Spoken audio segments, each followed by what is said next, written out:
Viewers, the Russian invasion of Ukraine is continuing unabated. Two cities, Kharkiv, Kherson, have been pummeled to the ground. If you believe the Russians, these cities have fallen into Putin's hands. Both cities are in the rebel stronghold, so it isn't surprising that Russia has had its way easily. There isn't any idea about the number of civilian casualties or even military casualties, but let me tell you that Ukrainian authorities are saying that Russia has carried out a genocide there. Even the symbols of Ukrainian independence have been eviscerated as Putin reduces a democratic country to his private fief. The Western world is, of course, standing by and watching, wagging their fingers helplessly, doing nothing more. Viewers, doing nothing more. Some would even say abetting in Russian expansionism. Viewers, in this particular context and this contest, let me tell you that the West cannot absolve itself of guilt. It gave hopes to Ukraine. It flattered to deceive it in the end. And today, viewers, Ukrainian activists came out and said exactly this when she gate-crashed UK Prime Minister Boris Johnson's press conference in Poland. The woman has become an international sensation for a brave, honest and emotionally raw expose of the West's less than honorable stand with regard to Ukraine's invasion. I want you to watch this encounter between this Ukrainian activists and journalists and Boris Johnson. Watch this first. I'm from Kyiv. Most of my family, most of my team members are still in Ukraine, in Kyiv, in Lviv. A woman from my team is now in Bila Tserkva, and she is there with 2 kids, and Russian military is over there, and she's so much afraid that she will be shot. Kharkiv, the city where I was studying, was bombarded today, fully, the downtown square. So you're talking about the stoicism of Ukrainian people, but Ukrainian women and Ukrainian children are in deep fear because of bombs and missiles which are going from the sky. And Ukrainian people are desperately asking for the West to protect our sky. We are asking for the no-fly zone. We are saying in response that it will trigger World War III. But what is the alternative, Mr. Prime Minister? To observe how our children are, instead of planes, are protecting NATO from the missiles and bombs? What's the alternative for the no-fly zone? We have planes here, we have air defense system in Poland, in Romania. NATO has this air defense. At least this air defense could shield the Western Ukraine so that these children with women could come to the border. It's impossible now to cross the border. There are 30 kilometers of lines. Imagine crossing the border with a baby or with 2 children. I'm so glad that Samantha Power is coming here to the border from the Polish side. Let her come to the border from Ukrainian side and see that. Britain guaranteed our security under Budapest Memorandum. So you're coming to Poland. You're not coming to Kyiv, Prime Minister. You're not coming to Lviv because you are afraid.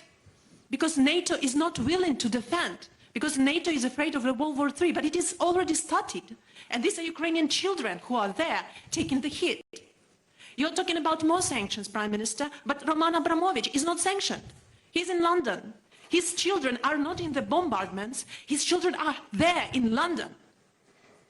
Putin's children are in Netherlands, in Germany, in mansions. Where are all these mansions seized? I don't see that. I see that my family members, that my team members are saying that we are crying. We don't have where to run. Well, this is what is happening, Prime Minister. Well, thank you very much for your questions, and thank you for getting here today. And I'm glad that you have been able to get here. And look, I just want to say that I'm acutely conscious that there is not enough that we can do as the UK government to help in the way that you want. And I've got to be honest about that. And when you talk about the no-fly zone, as I said to Volodymyr Zelensky, I think a couple of times, unfortunately the implication of that is that the UK and would be engaged in shooting down Russian planes, would be engaged in direct combat with Russia. That's not something that we can do or that we've envisaged. And I think the consequences of that would be truly very, very difficult to control. What we can do is all the things that we are doing already. Well, viewers, that's that. The UK, the US, Biden, Johnson, the EU have basically told Ukraine to take a walk. You know what, viewers? Tonight, we will speak to Daria Kaleniuk, the same lady. We will hear her take apart a defender of the Western position and expose the West's capitulation to a dictator. But despite that, viewers, let me tell you that even though there isn't any country, UK, US, EU, standing with brave Ukrainians in defense of their motherland, the tiny country and its intrepid people are fighting Putin alone and have even stalled his march on Kyiv, armed with nothing more than their raw courage in the fight for freedom. Their fists have quite literally halted his tanks. Here's a look back at the day, even as uneasy lies the Kremlin crown. The sounds of war are deafening.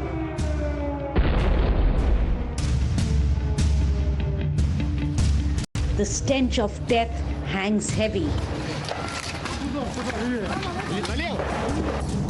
Uneasy lies the crown of Kyiv.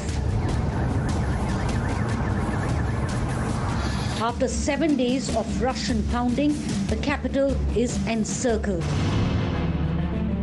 Over 40 miles of Russian military columns line up outside, laying siege on a resilient Kyiv.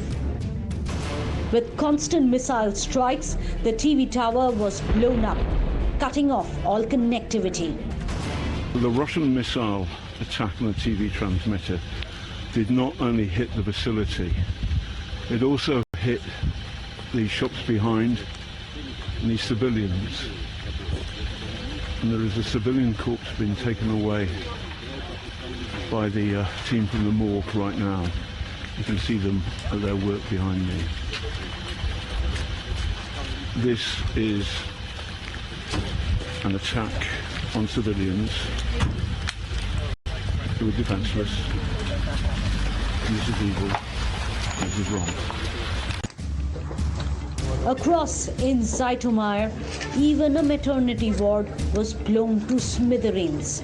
But the citizens of Ukraine are ready to fight for their freedom till the end. We think it will become even more dangerous over the next few days in Kyiv. That's why we're leaving. But we hope for the best. We believe in the Ukrainian armed forces, and we believe we will overcome. We're in Kupiansk. There are many of us. People, join us. The Russians have dirtied our soil with their boots. Under the strike of Russian missiles, Ukraine's second biggest town, Kharkiv too, has fallen. Here's a report from the Freedom Square. Well, we're in Freedom Square here in the middle of Kharkiv that was hit by a strike last night. You can see complete devastation here. The top of this building behind me has been completely taken out. There's just rubble all over the streets. And people wandering around assessing the damage.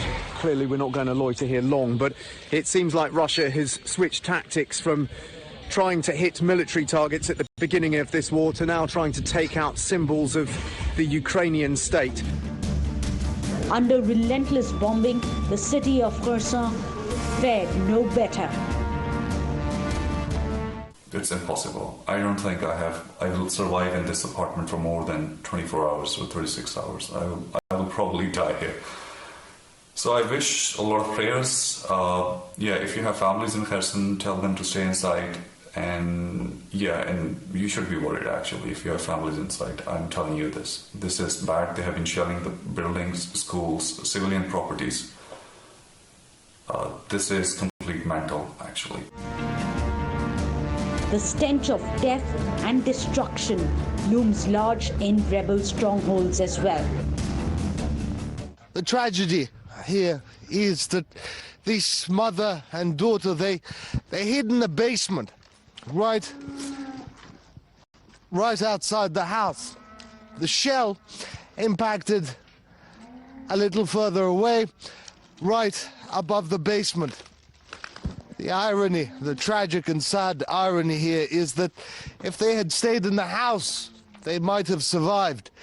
It's a grisly scene down there, full of blood, images that we don't want to show you. Under the thunder of missiles and the roar of tanks, humanity comes to a halt. Well, viewers, all of this has meant that Ukraine now finds itself under occupation in different parts. And let me take you through this map that you're seeing on your screens. What you're seeing in the top, in the north, next to the Russia and the Belarusian border, is the fact that Kyiv is completely surrounded. Kharkiv, next to it, on the right, is also taken. Luhansk and Donetsk, the two breakaway provinces, are firmly right now in Russian control. All the areas marked in red are in Russian control. In the south, Crimea was already, of course, with the Russians, but just across, Kherson, which allows now Russia to have a bridge over into the mainland, Ukraine, also falls. Parts of Odessa and, of course, the little port town of Transnistria also taken. So it's not looking good. The Russians beginning to apply a chokehold over Ukraine. But the reason they haven't been able to advance on Kyiv is because of the stiff resistance. And there's nobody, just nobody, standing with the Ukrainians.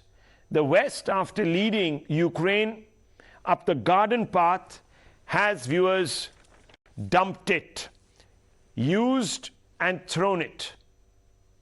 And that's the debate we're going to have now.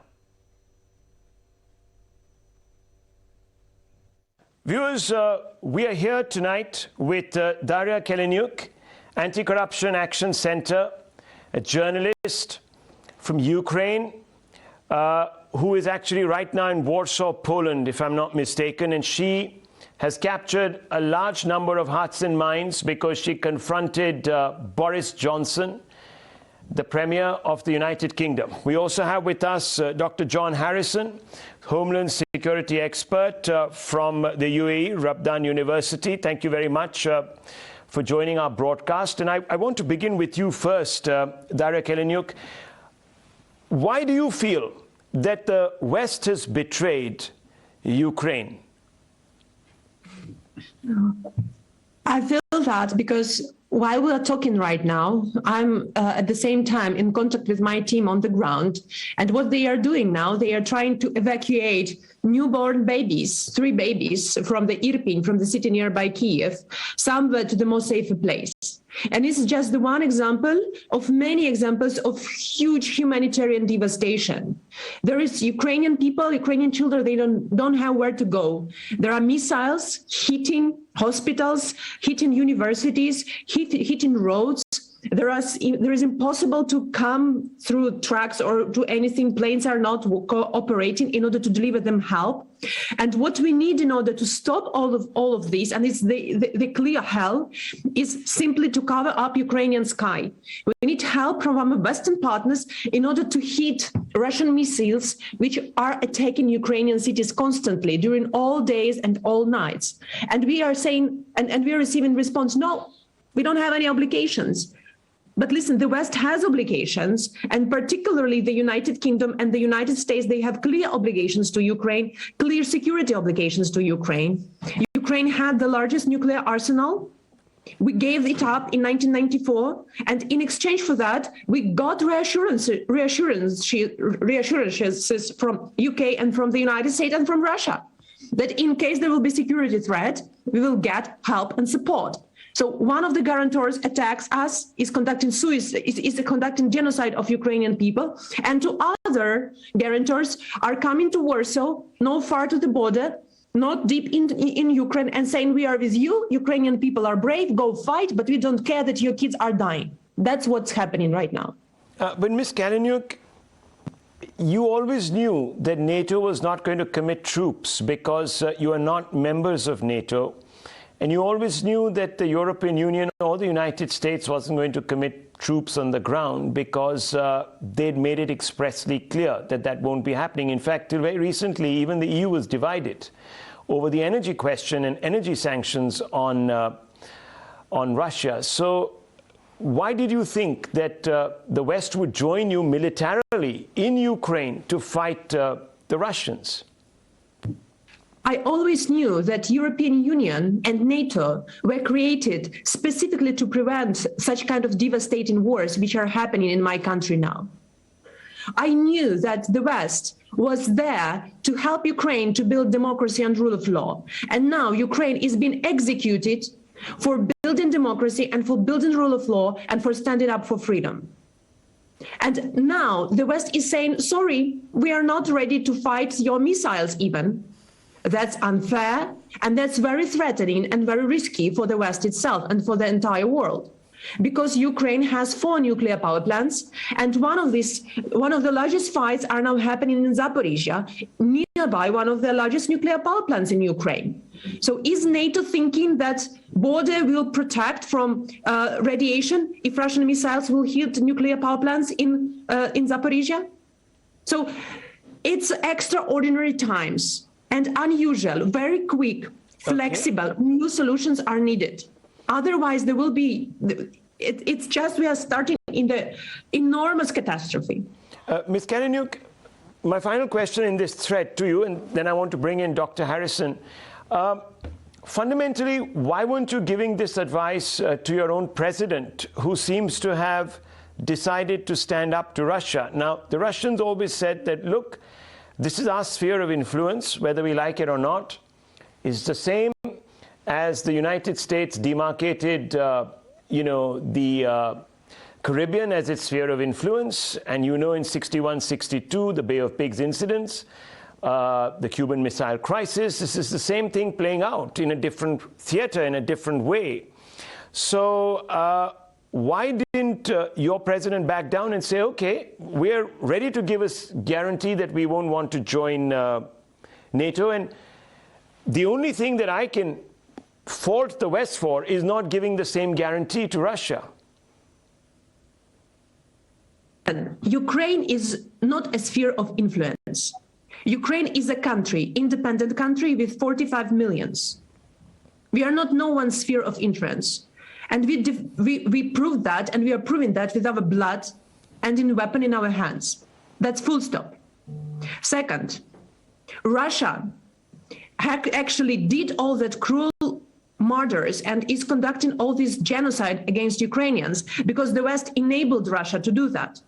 Because the West was saying, Putin will never attack Ukraine. We will keep simply working and build this pipeline, Nord Stream 2. We need cheap gas from Russia. Because the West was getting money from Russian billionaires, oligarchs, kleptocrats, and parking them in French Riviera, in Great Britain, in mansions, in Austria, in Germany, in Spain, in Portugal. And these luxurious mansions, they are still there. They are not frozen. They're family members of these Kremlin oligarchs. They are enjoying life in the West, in NATO. While Ukrainian children, which are suffering now because of all this injustice and because of Putin, who is now becoming a Hitler, are hiding in the shelters, and Ukrainian women are giving birth to children in the bombardments. So that is insane, and that has to be stopped, and NATO has to intervene, and the entire world has to fight for Ukraine. Dr. John Harrison, The West is gaining quite the reputation for deserting its allies or prospective allies or those that it gives some guarantees to or does business with. Afghanistan is a case in point just recently, and I don't need to go back in time with the Afghan example. Now it's Ukraine. Well, first of all, I think I would never want to speak for the international community, but I think the vast majority of the world appreciates and cannot comprehend what the Ukrainian people are going through, and certainly words do not solve the problem. The world stands with you as much as we can. That said, as a practical and unfortunately brutal political reality, is that it was made clear long before any of this happened that NATO was not coming, the European Union was not coming, that if the Russians invaded, and they have committed a criminal act by invading another sovereign nation. If the Russians invaded, there would be political support, there would be financial sanctions and consequences short of war. It's the reality of the world that at this point there is no treaty obligation. Dr. Harrison, the charge is very straight. This is not about saying that we were not going to be there, but then you kept egging Ukraine on. You kept. I'm not sure that that's a fair charge. Let me finish. I'm not sure that's. Doctor, let me just finish my question. I haven't framed it entirely. What is NATO here for? Who do you fear? The Cold War is over. If there is a reason to have a security pact, I'm sure you would want one against Iran and Saudi Arabia, some of the dictatorships that the U.S. actually bankrolls, especially in Saudi Arabia. They're more dangerous. Pakistan is dangerous because it's got nuclear weapons. And as you know today, it is a source for great instability in South Asia. If there was the need for a pact, a security pact, it is here, not in Europe. Many people say NATO is this white boys club now.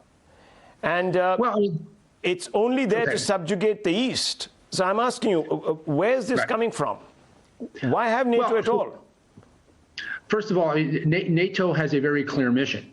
It was to defend Europe and its member states from a possible Soviet invasion. Since the end of the Cold War, there has been a very large debate over what is and if there is a role for NATO. NATO has certainly expanded and went into using the NATO rubric into Libya. That was certainly out of its jurisdiction. It went into the Balkans, which you could argue perhaps in the 1990s that was an appropriate place because it was directly a European problem. But NATO does not have an obligation to non-member states. I mean, again, it's a brutal reality. But Ukraine is in Europe. And it is being attacked today by the legatee of the Soviet Union, and that's the reason why Daria Kaleniuk is accusing you of betraying Ukraine. We totally understand that this is not something that a victim of an attack wants to hear. But NATO is responsible for its member states, and unfortunately, the reality is Ukraine isn't. So there is no obligation from NATO. It's a brutal reality, and it doesn't help the Ukrainian people. I understand that. So then let me ask you a straightforward question, Dr. Harrison. Why didn't Biden or NATO give an express written guarantee to Putin that Ukraine will not be a member of NATO in the future? That could have avoided this terrible quagmire. You would have to ask the president. I am not saying that the NATO needed to take or speak for Ukraine. I'm sure Daria would object to that. But to avoid a war, to ensure that you were not baiting Putin, who is clearly a person with revanchist mindset, you could have given this guarantee and that would have been the end of it. You would have to ask the president of NATO why they didn't do that.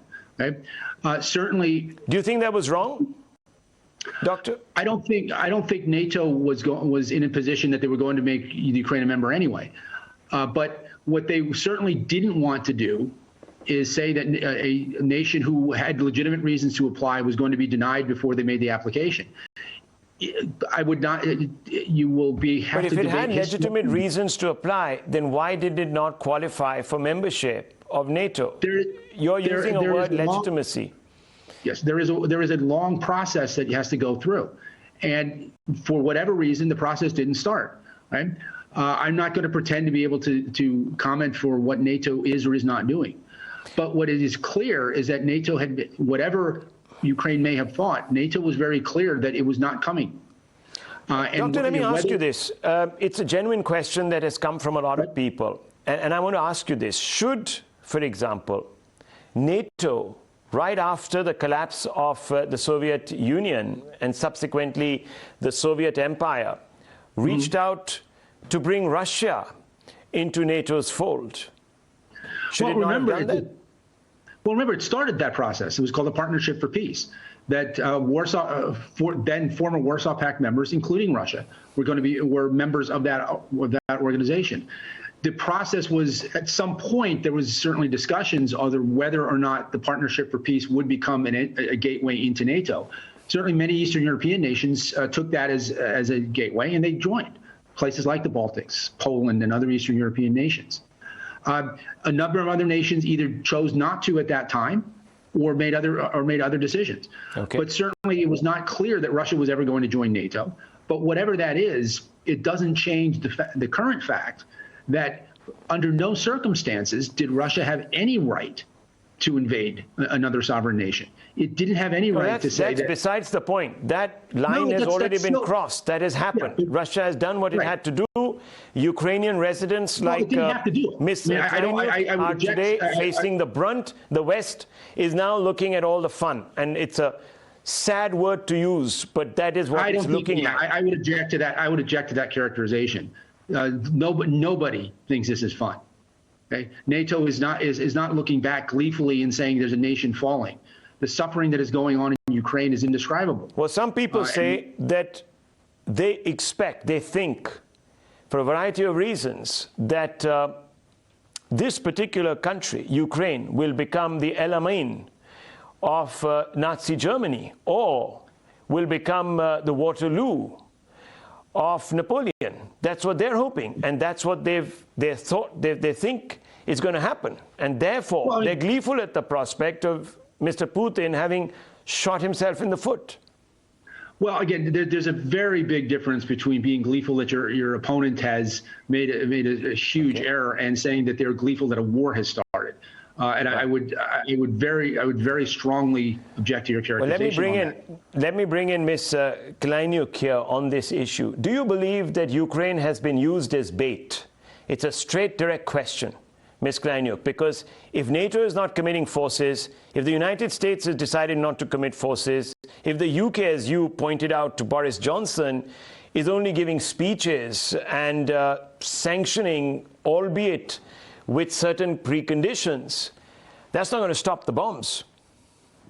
Yes, it will not stop the bombs. That's the issue. And will not stop murders and deaths of millions of Ukrainians, which will be on the way if bombs will be not stopped. Doctor? And it's happening not because, by the way, it's happening not because because Putin didn't want Ukraine to be in NATO. Dr. Harrison. Well, let me pick up on that point, because there has been a lot of speculation that part of this is Putin, for whatever reason, for the timing question, that Putin has a legacy issue. He wants to reestablish the Soviet Empire. And there may be some realpolitik issues here. He thinks Germany is very weak with the new government. France has an election coming up, so the French aren't going to be very interested in getting involved in a war. The United Kingdom is going through its political issues, both with Brexit and others. And you also have a new American administration that is still trying to find its feet and isn't interested in getting into another conflict. So there may be, from his perspective, as flawed as it is, there may be from him that he thinks he can take advantage of the world political situation to be able to create facts on the ground that are not going to be changed. Okay. Ms. Kaleniuk, you were making a point. We lost you there. Yes. Yeah, I was making a point that Putin attacked Ukraine not because NATO. And it was just, the rhetoric he needed to use. He's afraid of Ukraine because Ukraine is different from Russia, and because Ukrainian people like to live in dignity and in freedom. And he needs to stay in power. He is a dictator who oppressed his people, who bombarded its people with propaganda, and who actually received absolute untouchability from the West for his previous crimes. So he first tested how West will react on Georgia by invading part of Georgia in 2008. Then he tested what will be the reaction on Syria. Then he tested what will be the reaction on occupation of Crimea and eastern part of Ukraine in 2014. And what the West did? They kept building pipelines to buy cheap gas from Russia. They kept receiving money from Russia. They wanted to deal with Russia on climate change. They wanted to talk to them as normal leaders of normal country, but they are not. They are criminals. They are Nazis, and they became like that just because of the feel of absolute unpunishment. And if you are not punishing evil, this evil will be growing. And if you will not punish evil, if you collectively, and I'm not talking only about the West, we are now on Indian broadcasting, but if the world collectively will not gather efforts in order to stop this evil and to punish it, then this evil will grow. And evil can be in the form of, I don't know, radiation coming from nuclear power plant in Ukraine. So it is now a direct danger to the entire world what is happening in Ukraine. You referred to India and India's neutral stand here, but I just also want to tell you, not that I want to reduce international diplomacy, especially at a time like this, to some sort of a transaction. There are several other issues. It condemned India's own nuclear test in 1998. So we have our issues, and we also, Ms. Kaleniuk, fear the West, because the West does very easily walk away from the mess it creates. It has created a mess on our borders with Pakistan. It's created a mess slightly further afield in Afghanistan, which is hitting us on a daily basis because we have cross-border terrorism. The West has reacted with sanctions against Russia for impinging on your territorial sovereignty, but it has never sanctioned China, ever. India has sanctioned China. We are not using a number of their products now in this country officially. Chinese businesses cannot get automatic permissions to set up shop here in India, but no Western power, much less anyone in Europe, has ever told China to not bully India. So India has a definitive position. We are looking out for our own interest. I wish you had looked out for your own, because you have now realized how the West strings you along like a puppet. And we have learned this the hard way for 300 years now, since the British invaded us. So we know what it takes to deal with the West. It's a very unfortunate circumstance. And Dr. Harrison, I'm sorry, but you will have to, as today, a person defending the West's position, have to admit that the West is complicit here in the mess that it has made on its own doorstep. Well, again, I'm not sure I fully accept your characterization here. What you have described as India's interests. Countries have interests, right? And when those interests do not coincide with others, there are going to be disagreements and problems.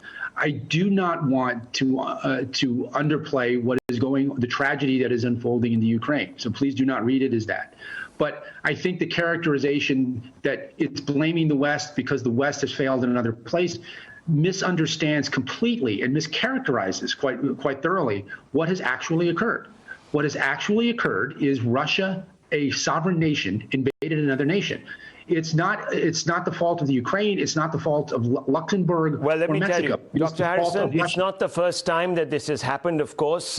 We have had NATO stepping in without seeking UNSC sanction Yugoslavia. So that was called, I don't know what, but you know, the West also picks the terminology. It was to stop the genocide that was unfolding in let me finish this. But you haven't done that, for example, in China, where there is a genocide underway. You didn't do it after Hong Kong, where we saw many crimes on the streets. But look, we can pick our examples. All I'm saying, Dr. Harrison, is that the West sets the terminology of the debate.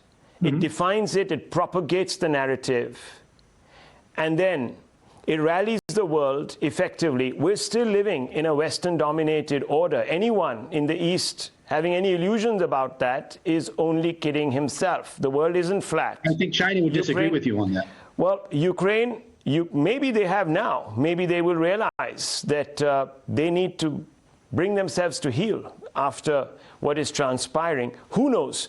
That's another probability, and we just hope that they also learn from what is happening right now between this clash between the West and Russia. Anyhow, viewers, the fact is that the West certainly has put its interests over the interests of the Ukrainian people. And we're seeing what's happening to the Ukrainian people. It has also put its own interests above world peace, because it could have made certain steps to de-escalate this or diffuse this situation, but it didn't. I'm not apportioning blame. I'm just putting the facts out as I see them. I'll leave it at that. Thank you very much.